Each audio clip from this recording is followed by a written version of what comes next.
Hello, and welcome to Papi Approved Movies. My name is Papi. And I'm Natalie. In our podcast, we'll review and critique my favorite PG-13 movies. Movies that I wasn't allowed to watch until I turned 13. Every other week, Natalie and I will watch a new PG-13 movie. And I'll see if Papi's movies live up to the hype. Which, of course, they will. Today we're going to be watching Star Trek.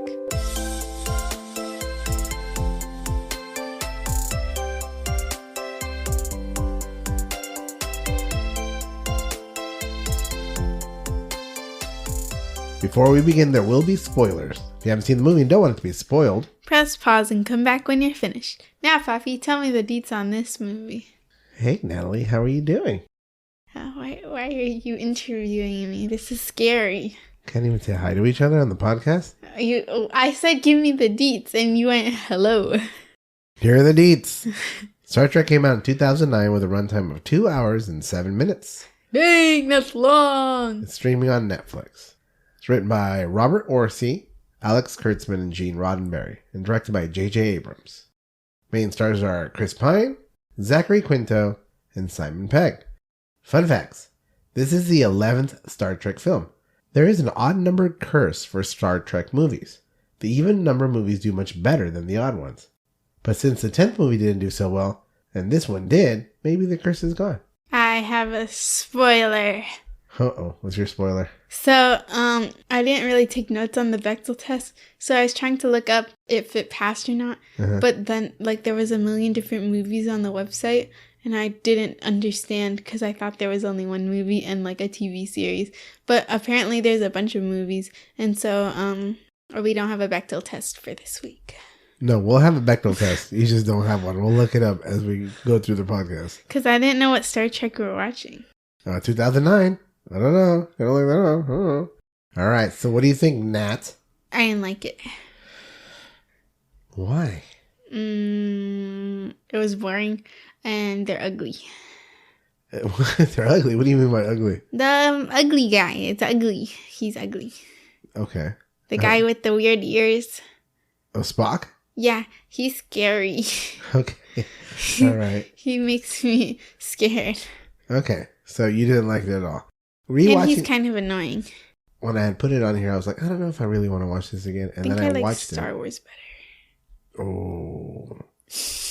We might get a lot of hate emails now. The Star Trek versus Star Wars fight. Oh, that's real. That's real. Is it actually? They're the same movie.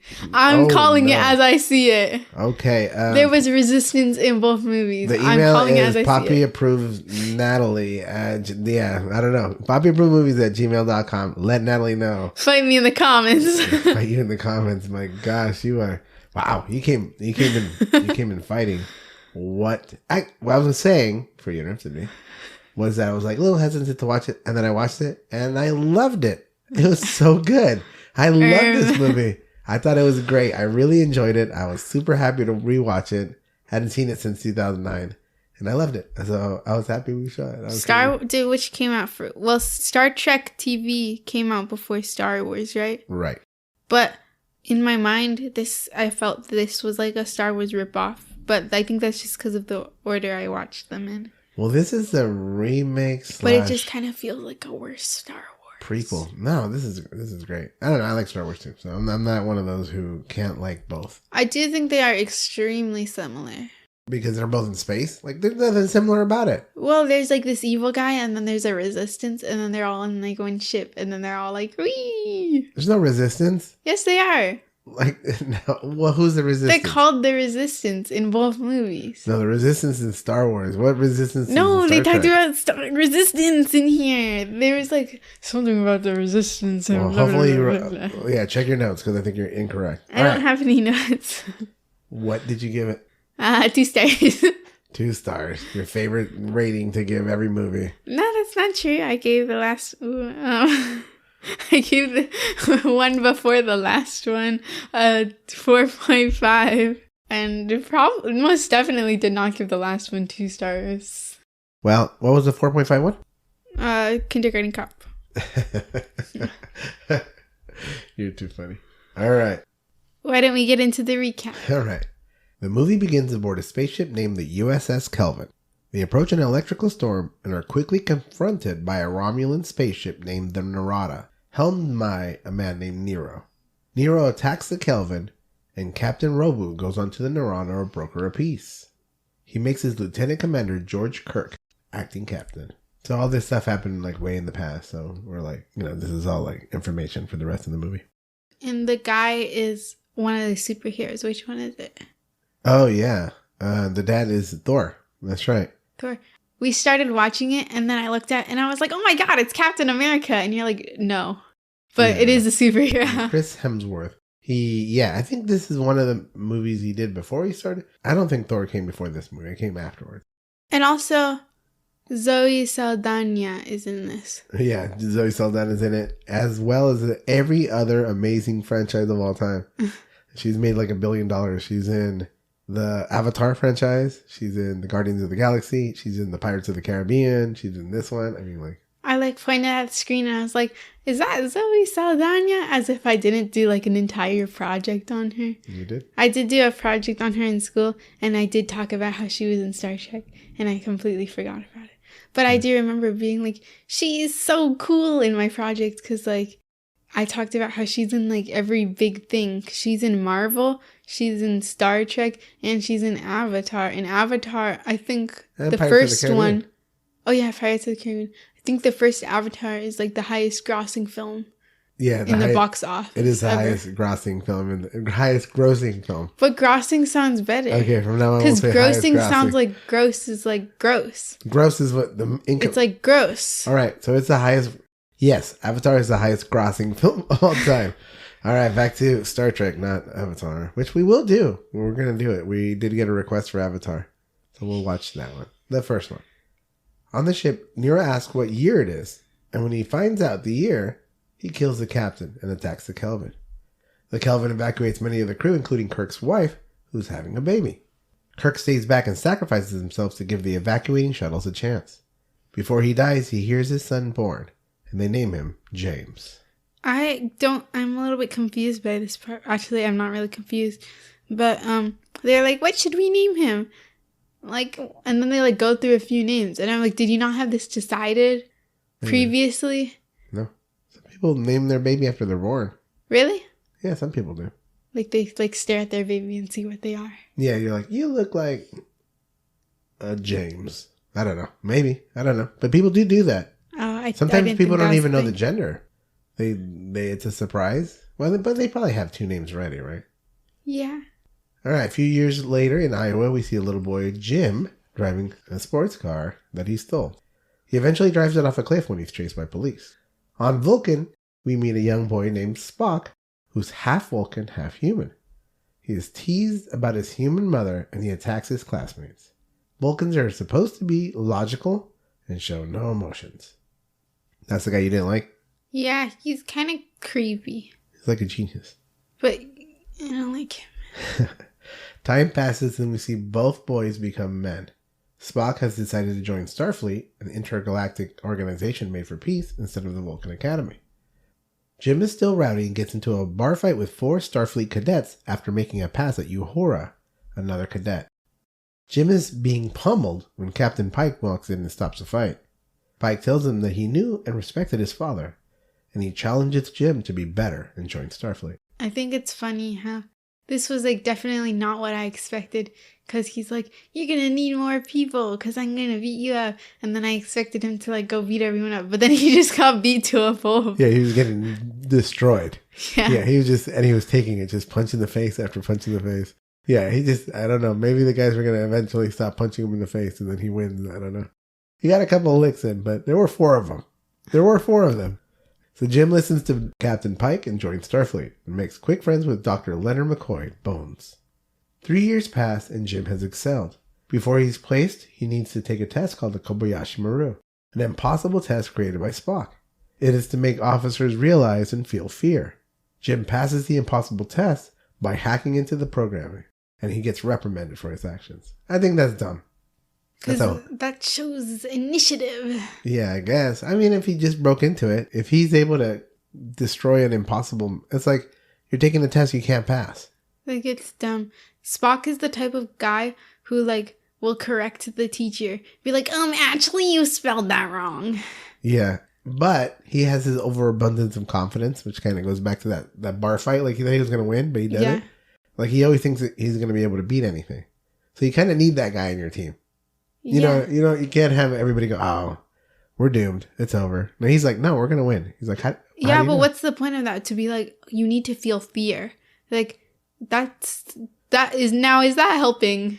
Yeah, I mean, you should, that doesn't make, I mean, okay. You make a test that's nearly impossible or very little chance of winning. And then that way you have that fear in your heart. But then it's always a test anyway, so you're never going to feel real fear. Right? It's not like you're really going to get killed. I don't know. Another reason why I dislike Spock. At a council hearing, Jim is admonished for cheating. Then a distress call is heard. The planet Vulcan is being attacked. All the cadets report to their assignments, but Jim is suspended until the council meets again. He's disheartened, but Bones helps him get aboard the USS Enterprise. On the Enterprise, Pike is captain, Uhura is the communication expert, Sulu is a pilot, Chekhov is a navigator, and Spock is first lieutenant. They're about to take off, and Sulu makes an error and they don't warp with the rest of their spaceships. Jim, who's on board, overhears talk of an electrical storm. He goes to the bridge and warns them that it could be a Romulan trap, like the one his father died in. Jim is proven right when they warp into a battle between the Starfleet and the Narada. Their communications are jammed by a drill that the Narada is drilling into Vulcan. The Enterprise is outgunned and is about to be destroyed when Nero hears that Spock is on board and spares them. He tells them that Pike needs to come on board the Narada or be destroyed. Spock becomes acting captain. As Pike boards the Narada, Jim and Sulu dive down into the drill and dismantle it to open communications and beaming abilities. Romulans come to defend the drill, but Kirk and Sulu are not deterred. On board the Enterprise, the crew finds out that the drill is created to insert a chemical called red matter into the Earth. What a creative name. Red matter, yeah. Red matter. Anyways, they're going to put it into it's not the Earth core, the Vulcan core, I guess. It will create a black hole and destroy the entire planet. The Romulans succeed in dropping the red matter into the Vulcan's core. Before the planet is destroyed, Spock beams to the temple to save his High Council, the keeper of Vulcan knowledge. He saves them all except his mother, who falls and dies. The planet is destroyed. He lost his mommy. They're sad. On the Narada, Nero is torturing Pike for Earth's defense information. Nero tells him about Spock being responsible for the destruction of Romulan. Pike tries to tell him that in their timeline, that hasn't happened. Nero blames Spock and wants to destroy every planet in the Federation, starting with Earth. Federation. Wait, no, that's different. What did I say earlier? Resistance. Federation is different. Yes. Maybe there was a resistance. Is there a Federation in Star Wars? I don't know if there's Probably. I don't know. Star Wars had like 18 gajillion movies. Star Wars, yeah. Well, Star Trek has more, it looks like. Star Wars had, they had 3 trilogies, so 9. Then they had they had like 2 more after that. Anyway, who cares? Point being is, they're both big franchises. On the Enterprise, Kirk wants to rescue Pike, but Spock says no. They need to regroup with the Starfleet instead. Kirk is insistent, and Spock has him removed and shuttled off the ship to a deserted planet. He's like, nah, you can go. Kicked him right off the boat. Like, you can't even be on the same planet as me. Yeah. You need to leave. All right, he's still away in prison, but Jim decides to leave and is attacked by native beasts. Just when he's about to be eaten, a man saves his life. It's Old Man Spock from the TV show. Spock recognizes Kirk and tells him that they are old friends. Kirk is bewildered. Like, what do you mean, old friends? So this is, 1966 show. Kirk. All these characters are in that show. And then that show is hugely popular. Dr. Spock, which is Leonard Nimoy, played by Leonard Nimoy. He's in this movie as well. A huge, huge character in science fiction lore. Like, the guy is like a legend. And so he shows up in this movie. I don't know if it was a surprise and people didn't know. It would have been cool if that were the case. It connects this movie to the TV show from him being from the future. So, like, these are the characters from the TV show just before the TV show got popular. Yeah. I don't like time travel because it's a little bit confusing. It can be, for sure. And then, more spoilers. Later, he, like, meets with his own self. And isn't, like, the number one thing you're not supposed to do? Like, what about this time-space continuum stuff? Yeah. Like, the whole world is going to explode now that you talked to yourself. Right, like, that's the thing, right? And there was, like, a whole point where he was like, everything is going to be terrible if I meet him. He lied, though. He lied, but like He I admitted to lying believe about it. Yeah, he told that to Kirk because he just wanted Kirk to take over the ship. Yeah, but are you sure you're lying? Are you sure you're not telling the truth to He's yourself? Spock. That guy's like a genius. He knows everything. So, I mean, yeah, The he knows. time-space continuum. He knows it. He knows about it. Please. Anyway, Spock asks to mind meld with Kirk to explain what has happened. Kirk learns that OG Spock, that's what I'll call him, the old one, OG Spock is from 129 years into the future. Kirk sees that Romulan was in trouble from a star-going supernova. Spock was supposed to use the red matter to stop its progression, but he was too late, and Romulan was destroyed. What is supernova? So, I guess it gets so hot that it, explodes. Oh. Anyways, the red matter was supposed to stop that. He was supposed to show up with the red matter and fix it. Showed up too late. The planet gets destroyed, and Nero blames him for it. In the blast, both Nero and Spock's ships were sent into the black hole and were transported back in time. Nero catches up to Spock and strands him on the ice planet so he can see the destruction of Vulcan. He sees the planet get destroyed. 6 billion Vulcans. Vulcans? That sounds like a type of bird. I'm probably using it all wrong. I'd be like, hey, well, we're going to get a lot of hate mail. Watch. I'm telling you, Star Trek fans are huge. And we're going to be like, it's Vulcans and the people are the Vulcanites, or I don't know what it is. I know nothing. So It I'm sounds trying like my a best. bird. Like a vulture. Like a Vulcan. Yeah. OG Spock and Kirk go to the Starfleet post and meet up with Scotty. Spock helps Scotty finish a formula to beam people onto a ship that's traveling at warp speed. OG Spock tells Kirk he has to go alone and take over the Enterprise. This is where he lied to him. He just wanted him to do it as opposed to him helping out. I think he's lying to himself. I think he just messed up this time-space continuum. Didn't look like it. As they took off at the end of the movie and everything was fine. The space-time continuum. That's because 3 minutes later, the whole world was going to explode. You don't know that. You didn't see part 2 and then part 3 because there's 3 of them. He tells I him, thought there were 9. No, there's 3 of this series. There's 2 more with Chris Pine as Captain Kirk. Into the Darkness, and I can't remember the other one. Anyways, he tells him to get Spock emotional and relinquish control of the ship. Kirk meets up with Spock and elicits an emotional response. Spock almost chokes him out. Kirk takes command of the ship and Spock is made first lieutenant. But he himself was the one that literally made a test about how you have to be emotional. So what's his problem about? That's true. That's a good point. He's making a test for other people about having emotions, about feeling fear, but not anger. You still have to be in control. All right, they come up with a plan to take out Nero. They will beam aboard the Narada and take OG Spock's ship, which is on board, with the red matter. Spock and Jim beam onto the Narada and a firefight ensues. Spock takes the ship, but Kirk cannot beam out because the drill is activated on Earth and is jamming the capabilities. Nero faces off with Kirk and beats him up. Spock attacks the drill and Nero chases after him. Jim never wins a fight. He gets choked out by Spock. He gets beat up by those cadets. Even when he was on the drill on Vulcan, he was getting beat up by those Romulans, and Sulu was the one that helped him out. Yeah, and he was about to get killed. And he's always like hanging off a cliff. Like that happens multiple times in this one movie. I think like 3 times, because it was like when he was a kid and he like almost fell off the cliff, and then like in the place with Sulu. And then he falls off a cliff, almost there. He's always falling off a cliff. He's always falling off a cliff. And I'm like, is this, like, do they know what they're doing? Like, is this purposeful or is he just that much of an idiot? There was a point where Spock's like, I don't know if it's going to work. He's like, it's going to work. 100% guaranteed. How did he know that? Like, he almost got killed like 18 times. Like, but he has this overabundance of confidence. And I think that's what you need. Like, you need a leader that's like, yeah, this is not going to work. He's like, no, 100% guaranteed it's going to work. And then it may not, but at least, you have that confidence going in. Anyways, the Enterprise comes in right before Spock is attacked, and they help him with the fight. Kirk gets to Pike and helps him escape. Spock rams the Narada with his ship, which contains the red matter. And right before everyone explodes, Pike, Kirk, and Jim are beamed out. Back on Earth, Kirk is before the Council, and he's promoted to captain of the Enterprise. He goes aboard this ship with Spock, Uhura, Sulu, Bones, Chekhov, and Scotty, the crew.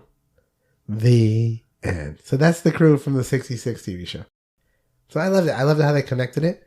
And then they said all these famous sayings like live long and prosper and took over and no man, although they said no one has gone before. They have all these sayings from the TV show that people know, and they were all in the movie, so I loved it. I enjoyed it a lot. And like I said, I'm not a huge fan of the TV show, but I thought it was a great movie. I'm sad you didn't enjoy it. What is your hot take, Star Wars or Star Trek? I love this movie a lot. I don't know if I like any Star Wars movie as much as this one. I like Star Wars. I like the series, Mm-hmm. But people love Empire Strikes Back. People will probably say that's the best movie of all time for the Star Wars franchise. But I would say I like this movie more than any of those movies. Star Trek. Well, for this movie. Yeah. I mean, I don't remember the second and third one being anything much better or even good. But overall, I would say I like Star Wars. I like Luke Skywalker and Darth Vader. I like the lore, I'm more of the original trilogy. But this movie I thought was probably better than any of those movies. So, once again, I might get yelled at. But that's okay. Because I did really, really enjoy this movie. I'm sad you didn't. All right. Could this movie still be made today? Probably. Uh-huh. I'm telling you, it's like Star Wars, and Star Wars is still being made today. I didn't really see anything weird. The guy was kind of a pervert, but Who was? The main guy. Was he though? Yeah, because he literally stayed under a bed and watched Uhura change. Well, he was hiding. Yeah, well, he could have been hiding, not peeking from under a bed. True.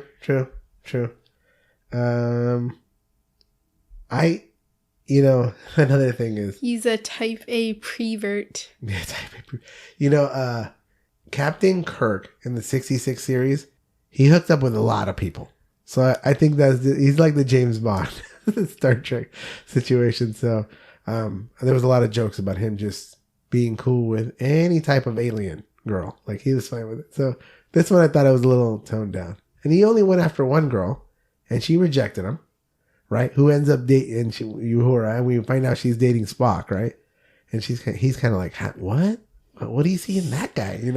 I'm so cool. Like, why don't you like me? But he doesn't end up with anyone else, except for, I guess, her roommate the one time. Real quick. Anything else about not being made today? No, not really. All right. How about the Bechdel test? I didn't pass. I did pass. So I'm here at BechdelTest.com. It's the most comprehensive website for Bechdel test. It says it passed 3 out of 3 tests. Uhura and her roommate Gayla briefly discuss Uhura's lab time and her interception of Klingon transmission. The interaction is brief, but necessary to the plot. But I think, So it does pass Bechdel test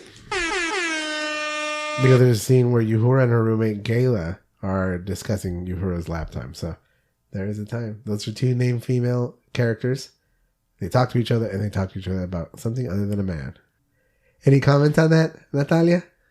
No comment. No comment. No comment. Is it a feminist-friendly movie? Not too much. There's not too many female strong characters, right? I mean, Uhura. That's it? Yeah, but then she kind of also, ends up with the guy. Yeah, I mean, I don't know if that makes you not a strong character if you're with someone. Course. Because then, that's also something I don't like when they're like, oh, if you can't be a strong character unless you're, all alone, which is kind of mean. But there was, kind of a whole joke where, Spock was like, oh, I can't have you like this because then they would know I favoritize you, for everything. Uh-huh. But I don't think, I was going to say, maybe he's, saying, oh, I favoritize you and that's how you, got to do everything. But I don't think it's really like that. No, I don't think so. I think if he's captain, I mean, if they're both together in the crew, but if he's the captain, then she's on the, you know what I mean? I mean, that's kind of tricky. I think I would have made her a weaker character if she ended up with Jim. Yeah, I think so too. Because then he would have won the conquest that he was looking for, right? Because he really, really liked her. Yeah. Yeah, he thought did he really like her as a person? Probably not, right? But he thought he was attractive at the bar. And then throughout probably the 3 years they were going to school together, he was with her all the time. And then no, she didn't date him. So, all right. Anything else? No.